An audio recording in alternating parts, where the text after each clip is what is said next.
대표님, 신부 경제 활동에 대한 질문입니다. 네. 제로원 유튜브 영상 잘 보면요. 아내들 일을 못하게 기숙사 쓸 때부터 교육을 하신다고 하는데요. 아내 일을 못하게 하는 것이 계속 못하게 하는 건지 아니면 아내가 한국 생활을 적응하기 전까지만 일을 못하게 하는 건지 궁금합니다. 네. 저는 한국에 적응하고 나서 아내가 원하면 일을 하는 것을 찬성하는 입장인데 영상에서는 아내 일을 하지 말라고만 말씀만 하셔서요. 사장님 의견이 궁금합니다. 자, 영상을 보고 듣고 하신 분 중에 가끔 이 부분 때문에 오해를 사는 분들이 있어요. 자, 제가 신부들 교육은요, 지금 현 시점을 교육을 하는 거예요. 현 시점의 교육이란 뭐냐면은, 자, 보통 국제 결혼하는 베트남 여성들이 한국에 가면 왜 일을 하면 돈도 많이 벌고 이런 생각을 누구나 가지고 있다 이 말이에요. 그걸 깨는 거예요. 자, 뭐냐면은 처음부터 한국 가자마자 이 신부들한테 물어보면요. 한국 가서 처음에 일도 하고 싶고 물어요. 본인이 가면 무슨 일 할 겁니까? 물어보면요. 아무것도 몰라요. 무슨 일 할 겁니까? 물으면 대답을 못 해. 한국 가서 공장 다닐 겁니까? 아니면 식당에 가서 일할 겁니까? 주방에서 뭐 설거지 할 겁니까? 물으면 말을 못 해요. 제가 말하는 거는 처음부터 한국 가서 일할 생각을 하지 말라는 거예요.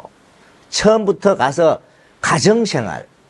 그래서 신부들 중에 가장 제가 저한테 좋은 대답을 하는 게 한국 가서 가족을 먼저 생각하고 가정의 안정을 하고 한국어도 배우면서 나중에 애가 좀 크면은요. 일도 할 수 있으면 하고요. 이 말을 하는 신부들을 나는 참 좋아해요. 제가 말하는 요거예요. 자, 뭐냐면 가자마자 일할 생각을 하지 마라.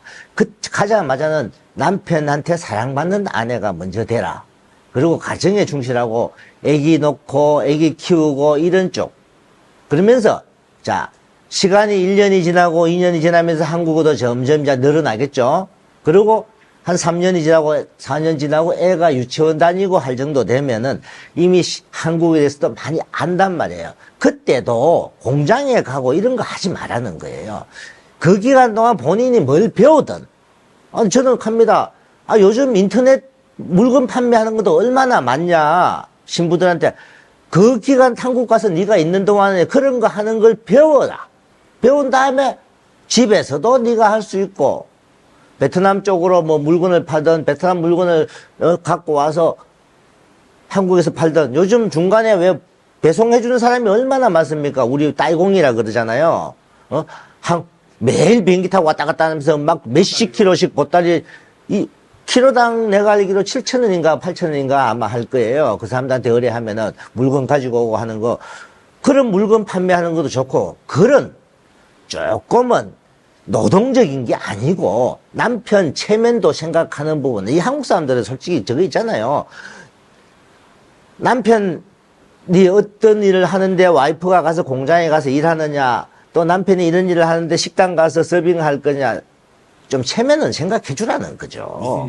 그렇죠. 그래서 처음부터 일하면은 신부들이 그런 일 외에는 없단 말이에요.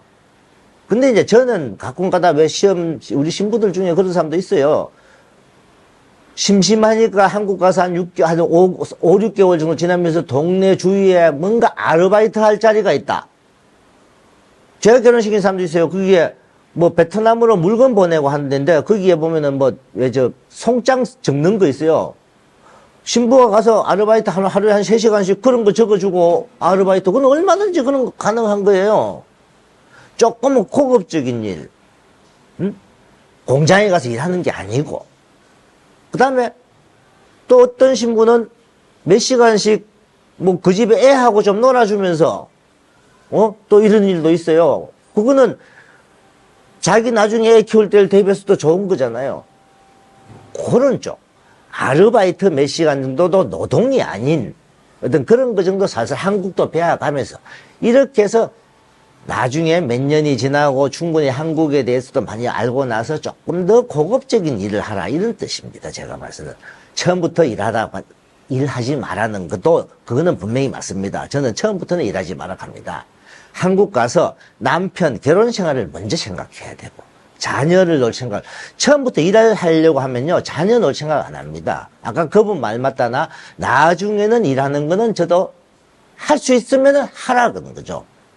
안 해도 좋지만은, 남편이 능력이 되는 사람 같으면 안 해도 좋고, 근데 할 수 있으면 하는데, 노동일이 아니고, 좀 더 좋은 일, 고급적인 일. 뭐 솔직히 이런 남편이 또 능력 되는 사람들은요 이런 분도 있어요. 조그마한 가게도 오픈하는 분도 있어요. 뭐 얼마든지 할 수 있는 거예요. 그냥 한국 가서 뭐 무조건 집에만 있어라 이건 아니에요. 한국을 배우는 기간은 몇 년을 가지라는 거고, 그리고 처음부터 한국 가자마자 돈을 벌려고 생각하는 사람들 있잖아요. 가정생활이 뒷전이 됩니다. 왜 그러냐면은 처음 가서 아침에 출근해서 저녁에 퇴근해. 안 피곤해요? 피곤하죠. 당연히 살림도 등한시 될 거고 남편이 뭐 하면 좀 짜증도 날 거고 그러다 보면 과연 부부 생활이 제대로 되냐는 거예요. 애도 안 가지려 할 거고. 당연히 임신이 늦어. 어떤 신부들 그렇게 이야기하잖아. 맞선부 때 제가 물으면은 출산은 언제 생각합니까? 물으면은 몇 년 후에 하는 말이 나온 사람도 있습니다. 그 몇 년이 뭐냐? 몇 년 동안 돈 좀 벌고 옵니다.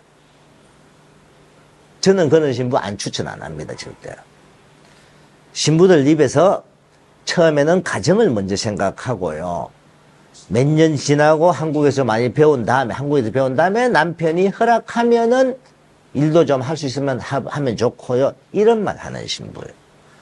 그래서 제가 몇 가지 물어보는 게, 자, 출산은 아기를 몇 명 놓고 싶습니까? 하면 신부들이 한 명 또는 두 명 이야기하죠. 그러면 출산은 언제쯤 하면 좋겠습니까? 하면은 남편이 빨리 갖고 싶으면 빨리요.